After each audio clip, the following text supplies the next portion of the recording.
Islam, Al-Quran, dan orang-orang soleh adalah rangkaian yang tidak bisa dipisahkan. Ketiganya akan hilang dan kehidupan manusia benar-benar bebas. Sesungguhnya Rasulullah Shallallahu Alaihi Wasallam menyatakan, satu tanda kiamat adalah Allah Subhanahu Wa Taala mengangkat ke langit segala ilmu dengan matinya ulama yang soleh. Sosok ulama bukanlah semata-mata ahli ilmu, tetapi di samping menguasai ilmu-ilmu yang membawa manusia ke arah takwa, mereka juga mengamalkan ilmunya sehingga terbina generasi yang mampu bersikap takwa pada masa mendatang. Dalam keterangan lain yang ditulis Ibnu Katsir lewat An-Nihayah, Rasulullah Shallallahu Alaihi Wasallam menjelaskan kepada kita bagaimana orang-orang soleh hilang di akhir zaman. Imam Bukhari meriwayatkannya dengan sanad dari Mardas al-Islami radhiyallahu anhu. Rasulullah Shallallahu Alaihi Wasallam bersabda, orang-orang soleh akan hilang satu persatu, sehingga tinggallah orang-orang sampah seperti gandum dan kurma, serta Allah Subhanahu Wa Taala sama sekali tidak memperdulikan keberadaan mereka. Maksudnya, yang tersisa hanyalah manusia yang tidak berguna. Apabila ulama yang bertakwa wafat, berarti terangkat ilmu disebabkan Allah Subhanahu Wa Taala tidak mendatangkan penggantinya. Demikian pula dengan terangkatnya ayat-ayat Al-Quran ke langit. Allah Subhanahu Wa Taala akan mengangkat ayat serta surah Al-Quran, bukan saja dengan hilangnya ayat-ayat itu dari mushaf, namun dengan segala ayat-ayat yang terekam di dalam hati manusia juga akan hilang. Apabila mereka yang hafal Al-Quran sudah lupa segala surah-surah yang dihafalnya, artinya Allah Subhanahu Wa Taala telah mengangkat Al-Quran dari dada manusia. Seperti diketahui, Islam hadir secara perlahan. Setelah agama Islam tersebar meliputi timur dan barat, pada akhir zaman Islam kembali redup, kejahatan berkembang, agama agung yang dibawa Rasulullah Shallallahu Alaihi Wasallam dan Al-Quran hilang, ilmu lenyap, dan Allah Subhanahu Wa Taala mencabut nyawa orang-orang yang dalam jiwanya masih ada iman.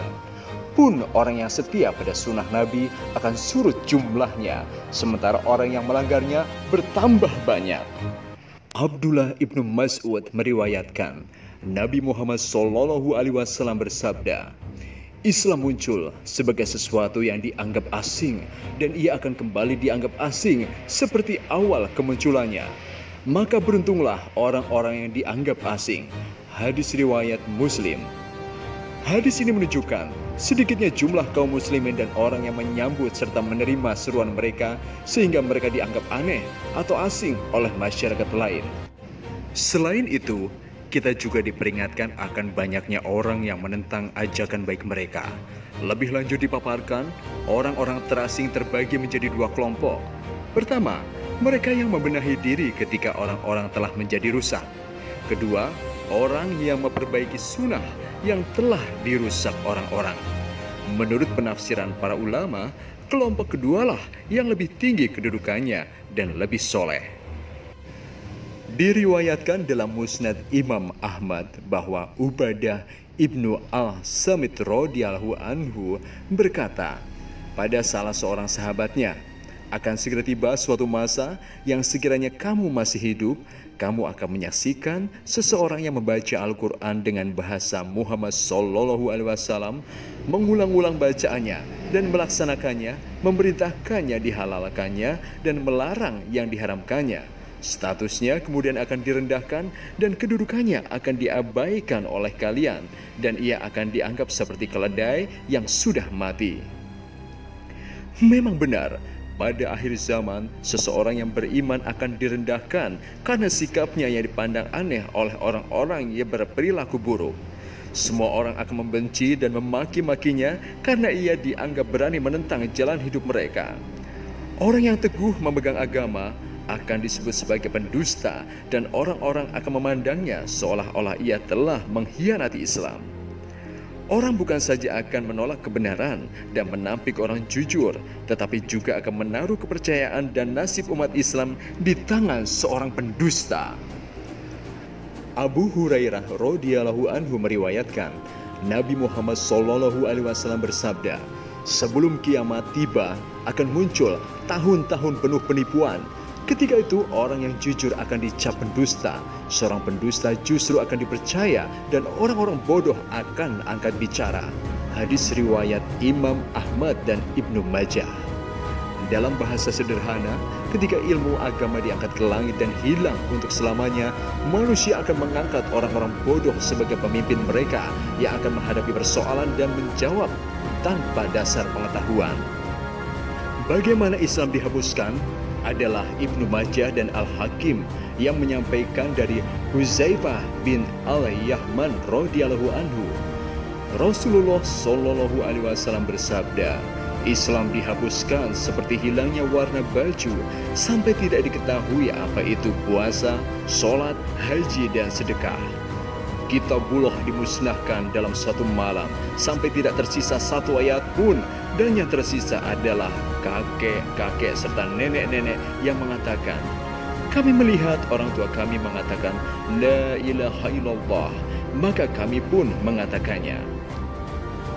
Kitab Sahih Al-Jami' Az-Zahrir mencatat, di antara contoh terhapusnya Islam saat itu adalah terputusnya rukun Islam yang kelima.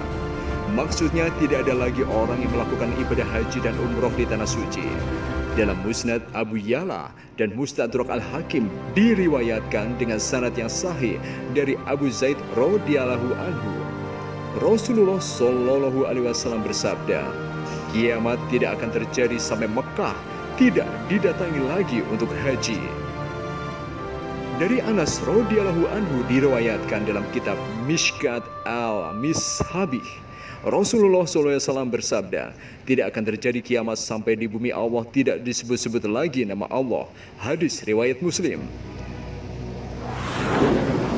Berkurangnya keberadaan orang-orang soleh di tengah kehidupan masyarakat, bertambah sedikit jumlah orang yang mempelajari kitab suci Al-Quran, dan terus menurunnya penyebaran Islam menjadi pertanda akan segera berakhirnya umur dunia. Keadaan selanjutnya digambarkan hadis yang diriwayatkan oleh Imam Muslim dalam Jami' al-Usul dari Abu Hurairah radhiyallahu anhu. Rasulullah Shallallahu alaihi wasallam bersabda, Allah Subhanahu wa taala mengirimkan angin yang lebih lembut dari sutra dari arah Yaman. Angin itu mencabut nyawa setiap orang yang di hatinya terdapat iman walau sebesar atom. Sementara dalam kitab Sahih Muslim bab fitnah, subbab penyebutan Dajjal yang disampaikan dari An-Nawas bin Zaman radhiyallahu anhu, saat mereka dalam keadaan demikian, Allah Subhanahu wa taala mengirimkan angin yang sejuk melewati bawah ketiak mereka, mencabut nyawa setiap mukmin dan muslim, sehingga tinggal orang-orang jahat yang bersukaria seperti keledai. Pada merekalah kiamat terjadi. Adapun yang dimaksud dengan bersukaria seperti keledai adalah seorang laki-laki bersenggama dengan perempuan di hadapan orang lain seperti yang dilakukan oleh keledai, sementara mereka tidak merasa jengah akan hal itu. Keadaan ini sesungguhnya menggambarkan tidak adanya tata kaidah yang mengatur perangnya masyarakat. Pola manusia layaknya binatang yang mengutamakan nafsu liar daripada akal sehatnya.